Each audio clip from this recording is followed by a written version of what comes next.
এখন আমি তোমাদের শোনাতে চলেছি মোল্লা নাসিরুদ্দিনের 3টে গল্প।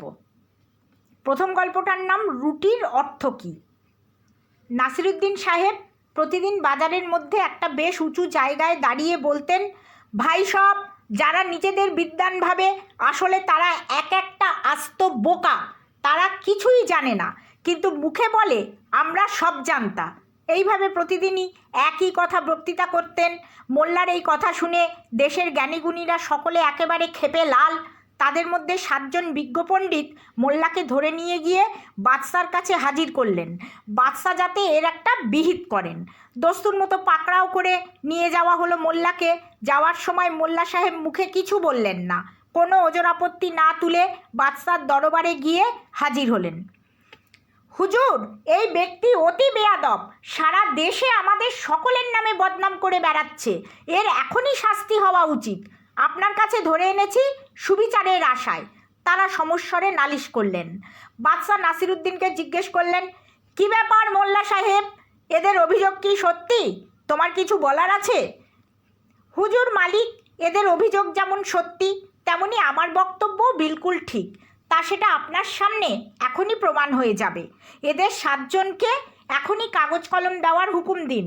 আমি এদের একটা মাত্র প্রশ্ন করব, সেই প্রশ্নের জবাব যদি ওরা ঠিক ঠিক দিতে পারেন তাহলে আপনি আমায় যে শাস্তি দেবেন সকলের সামনে তাই মাথা পেতে নেব। বাদশা সম্মতি দিতে মোল্লা সাহেব বললেন, আমার একটাই মাত্র প্রশ্ন, রুটির অর্থ কী? এর উত্তর আলাদা আলাদা কাগজে লিখে আপনাকে দিতে বলুন, তারপর আপনিই বিচার করবেন। 7 বিজ্ঞ সঙ্গে সঙ্গে উত্তর লিখে বাদশার হাতে দিলেন। রাজা একে একে উত্তরগুলো উজিরকে জোরে জোরে পড়তে বললেন। প্রথমজন লিখেছেন, রুটি এক ধরনের সুস্বাদু পুষ্টিকর খাদ্য, ওটা না হলে মানুষ বাঁচে না। দ্বিতীয়জন লিখেছেন, আটা আর জলের সংমিশ্রণে খিদে মেটানোর যে খাদ্যটি তৈরি করা হয়ে থাকে তাকে রুটি বলে। তৃতীয়জন লিখেছেন, রুটি মহান আল্লাহর দান, মানুষের আহারের জন্য। চতুর্থজন লিখেছেন, আটার তৈরি এক প্রকার মজাদার সহজপাচ্য খাদ্যকে রুটি বলে। পঞ্চমজন লিখেছেন, রুটির প্রকৃত অর্থ নির্ণয় করা এত সত্বর সম্ভব নয়, এর জন্য যথেষ্ট গবেষণার দরকার, গবেষণা ছাড়া এর অর্থ করা বেকুবি।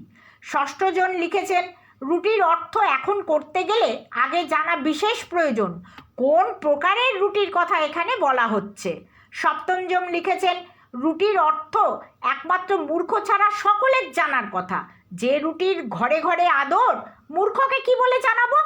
উত্তর শুনে নাসিরুদ্দিন বললেন, তাহলে বুঝতে পারছেন ধর্মাবতার, যে জিনিস প্রতিদিন এরা খান তার অর্থ করলেন এক এক জনে এক এক রকম। তাহলে আপনি এবার বিচার করুন, কে বিজ্ঞ আর কে মূর্খ।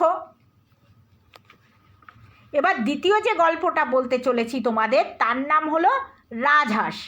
মোল্লাকে একজন একটা রাজহাঁস খেতে দিয়েছিল।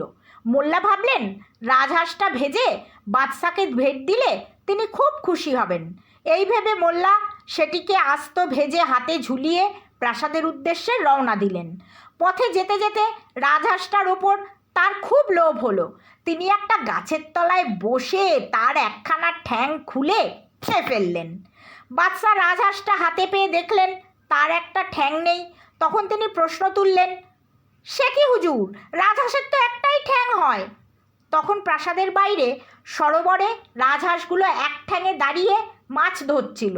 সেদিকে দেখিয়ে মোল্লা বললেন, ওই দেখুন হুজুর, আপনার সরোবরের হাঁসগুলোরও একটাই ঠ্যাং। বাদশা বুঝলেন ব্যাপারটা। তিনি একজন লোককে হাঁসগুলো তাড়িয়ে দিতে বললেন। লোকটি লাঠি দিয়ে তাড়া করতেই হাঁসগুলো দুপায়ে ভর দিয়ে পালালো। কি মোল্লা, হাঁসের কটা পা? দেখলে তো লাঠির ভয় কেমন দুপায়ে পালালো। বাদশা বললেন, হাঁসের কথা কি বলছেন হুজুর, লাঠি নিয়ে তাড়া করলে আপনারও দুপায়ের জায়গায় 4 পা গজাতে পারে। মোল্লার সাফ জবাব। এবার যে তৃতীয় গল্পটা তোমাদের বলছি তার নাম মোল্লা সাহেবের মৃত্যু সংবাদ। মোল্লা সাহেব একদিন বেড়াতে বেরিয়েছেন। হঠাৎ উল্টো দিক থেকে একটা খ্যাপা ষাঁড় ভীষণ জোরে সেদিকে এগিয়ে আসছে দেখে ভয়ে মোল্লা নালায় ঝাঁপ মারলেন। ঝাঁপ মেরেই মনে মনে ভাবলেন তিনি বোধহয় মরে ভূত হয়ে গেছেন। খানিক বাদে হঠাৎ চোখ খুলতে খেয়াল হলো তার মৃত্যু সংবাদটা বাড়িতে তো দিয়ে আসতে হবে, না হলে বিবি সাহেবা হয়তো ভাবনায় পড়বেন, খাওয়া দাওয়া বরবাদ করে কেবল ভাববেন বেচারা, এতে বিবির ভীষণ কষ্ট হবে। তার চেয়ে বরং মৃত্যুর খবর দিয়ে এসে না হয় আবার মরা যাবে। যেমন ভাবা তেমনই কাজ। মোল্লা সাহেব ছুটতে ছুটতে বাড়ি গিয়ে নিজের মৃত্যু সংবাদ দিয়ে ফিরে আবার সেই নালায় এসে শটান চিৎপাত হয়ে শুয়ে পড়লেন মনের সুখে। না, আর কোনো ভাবনা নেই তার। বিবি তো মোল্লার মৃত্যু সংবাদ পেয়ে এমন চিৎকার করে কান্না জুড়লেন যে সারা পাড়ায় একেবারে উঠে এলো। কি হলো কি হলো বলে সবাই এসে মোল্লা সাহেবের বাড়িতে জড়ো হলো।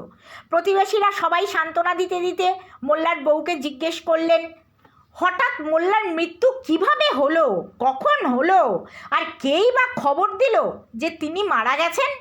বউ কাঁদতে কাঁদতে জবাবে বললেন, মোল্লা একটা নালায় পড়ে এখনই মরেছে গো। এ খবর তো মিথ্যে কখনোই হতে পারে না। সে যে নিজে এসে খবর দিয়ে গেল, তা না হলে আমারই একদম বিশ্বাস হতো না গো।